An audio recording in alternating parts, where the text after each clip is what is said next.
The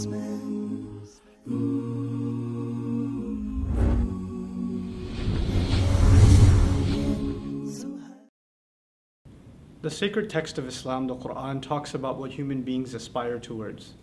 On multiple occasions, Allah will talk about things like men desire women, or they desire money, or they desire status, or that people desire things like, a house.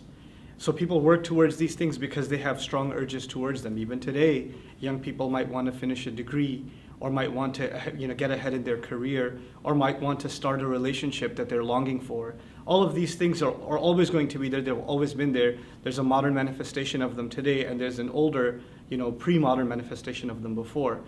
But the Quran is also very interesting in declaring that all of these things are not actually goals. So if someone's working out because they want to look a certain way, or somebody's working really hard towards getting together with this other person, or they're working towards making X amount of money, that all of those things are actually not goals. They are a means to a larger end. And that end, dictates all of these minor milestones that we achieve in life. That this life is actually not about acquiring physical things or, physical pleasures even. This life is about attaining purpose. And purpose is found when you live not only to better yourself, but to better the things around you. And so Islam is about submitting yourself to the will of Allah, to the will of God, so that you can prepare yourself for eternal joy. And in doing so, you don't deny yourself the pleasures of this world. You still get to enjoy this life. The Quran says, وَجَعَلْنَا لَكُمْ فِيهَا مَعَايِشْ, which actually means we put in this world means for you to live well. So Islam certainly doesn't deny human beings the opportunity or even the right to live well in this world. But at the same time, every single moment they spend in this world, whether it's for their own enjoyment or they're working hard, should mean something more than just that fleeting moment. In other words, I don't live for the next movie. I don't live for the next game. I don't live for the next dollar that I'm going to earn. These things will come and they will go, but what will not go is my relationship with my Creator, something far superior and far more powerful.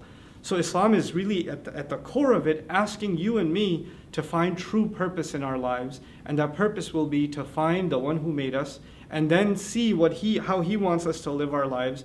And in doing so, a lot of people think, and this is what I'll leave you with just to think about, a lot of people think if they find purpose in God and purpose in revelation, that they're going to deprive themselves of things that otherwise they could have enjoyed. There were no restrictions on them before, and now all of a sudden there are these rules and regulations that are holding themselves back from living life to the fullest. And the opposite is true. As a matter of fact, when one submits to God's will, and one accepts the revelation and the burden that it lifts, actually the Quran talks about how the advice that God gives, if you were to abide by it, يُخَفِّفَ عَنْكُمْ, He would relieve burdens off of you. Life would become so much easier, so much more relaxed. You would find so much more peace and so much more harmony, not only within yourself, but also with the relationships all around you. So the purpose of life in Islam is to find peace within ourselves and peace with our Creator by becoming true servants and really sincere servants to the one who made us. Thank you so much for listening. Assalamu alaikum wa rahmatullahi wa barakatuh.